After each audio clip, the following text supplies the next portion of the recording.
Doctor साहब, आप मुझे इसके बारे में बताइए। मैंने आपके बारे में जो जानकारी ली यूट्यूब से ली, जब मैं पार्क में योग में जाता हूँ वहाँ कुछ लोगों ने आपके बारे में बताया, तो मेरी इच्छा हुई कि मैं आपसे ये शंका समाधान अपना कर लूँ। ये जो यकृत लीवर जिसे आप अंग्रेजी में बोलते हो, इसकी बीमारी जो है ये बड़ी असाध्य बीमारी है।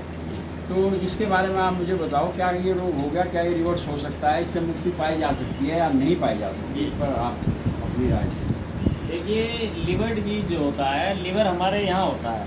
ये जो रिब केज है इसके जस्ट नीचे लिवर थोड़ा सा निकला होता है और यहीं पे गॉल ब्लैडर होता है। तो लिवर की स्टेज है बीमारी की, स्टेज 1 सूजन आना मामूली, जिसे हम हेपेटाइटिस कह देते हैं। जैसे आपने कोई लिवर को इंजरी पहुँचाने वाली कोई चीज़ खा ली तो आपके लीवर पे सूजन और लालपन आ जाएगा, उसे हम हेपेटाइटिस कहते हैं। वो रिवर्सिबल होती है।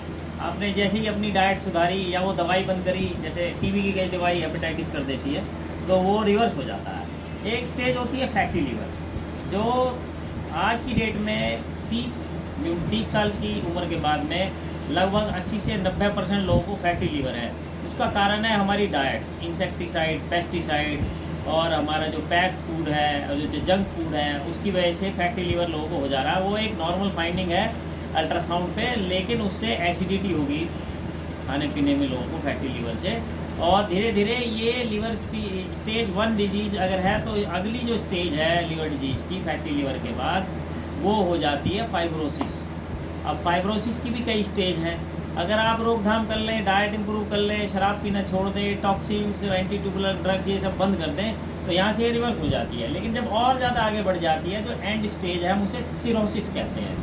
यानी कि हेपेटाइटिस, फैटी लीवर, उसके बाद में आ गया आपका फाइब्रोसिस और लास्ट स्टेज है cirrhosis. Cirrhosis is shrunken liver, ultrasound पे साइज़ कम हो जाता है। और लास्ट स्टेज होती है उसमें पेट में पानी भर जाता है, जिसे हम एसाइटिस कह देते हैं। एसाइटिस होने के बाद अगर पेट में पानी ज़्यादा भर जाए और सही ट्रीटमेंट ना मिले तो उसमें इन्फेक्शन होकर सेप्टिक होकर पेशेंट की डेथ हो जाती है। एसाइटिक स्टेज पे जनरली आपके पास लिवर ट्रांसप्लांट के अलावा ज़्यादा कुछ बचा नहीं होता है।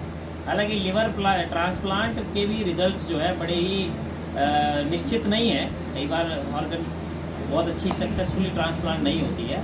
तो इससे अच्छा है कि आप अपनी डाइट को बेटर रखें, इंसेक्टिसाइड, पेस्टिसाइड कम लें, जंक फूड कम लें, पैक्ड फूड कम लें, इन सब चीज़ों की रोकथाम करें। प्लास्टिक का प्रयोग, एल्युमिनियम फॉइल का प्रयोग कम करें और चाहे तो ऑर्गेनिक फूड लें। मसाले, लाल मिर्च दिक्कत करता है कई बार डाइजेशन में, उसको थोड़ा कम प्रयोग करें। जो बहुत ज़्यादा तेज़ मसाले हैं उन्हें कम प्रयोग करें और मसाले घर में ही कूटें। तो ये तो इसकी रोकथाम है। बाहर का ना खाएं, क्योंकि बाहर के खाने में पाम ऑयल से लेके पता नहीं क्या क्या यूज़ होता है, जो कलरेंट है और ये सब चीज़ें हैं, सब लीवर को ख़राब करते हैं। दवाइयों से बचें बेवजह लेने से। जैसे कि बहुत सारी पेन किलर्स हैं, उसके नियमित यूज़ से लीवर भी जाता है और किडनी भी जाती है। तो उन सब, अल्कोहल एक मेजर कॉज है लीवर फेलियर का, अल्कोहल। कुछ लोग बोलते हैं कि मैं बहुत कम लेता हूँ जी, मुझे तो होना ही नहीं चाहिए। ऐसा कुछ नहीं है।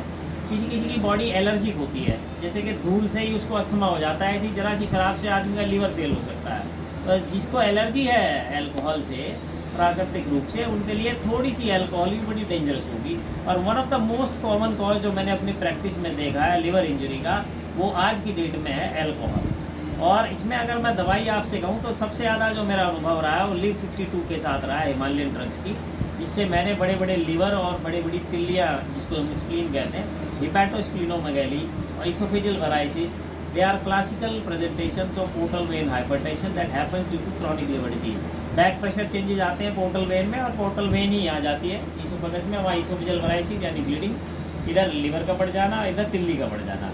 अगर पेशेंट में ये सब दिख रहा है तो लिवर डिजीज़ का वो पेशेंट है। और बाकी डॉक्टर संजू के यहाँ आप आके एक्यूप्रेशर ले सकते हैं। लीवर के कुछ पॉइंट्स होते हैं, उन्हें दबाने से लिवर के अंदर सर्कुलेशन बढ़ता है, ब्लड का। ब्लड सर्कुलेशन बढ़ेगा, ऑब्वियसली ऑक्सीजन ज़्यादा जाएगी सेल्स तक, सेल्स रीजनरेट होंगे, डेड सेल रिकवर होंगे, डेड सेल्स रिकवर होंगे, रिपेयर होंगे, रीजनरेट होंगे, तो लिवर दोबारा उस फॉर्म में आ जाएगा जिसमें पहले था। धन्यवाद।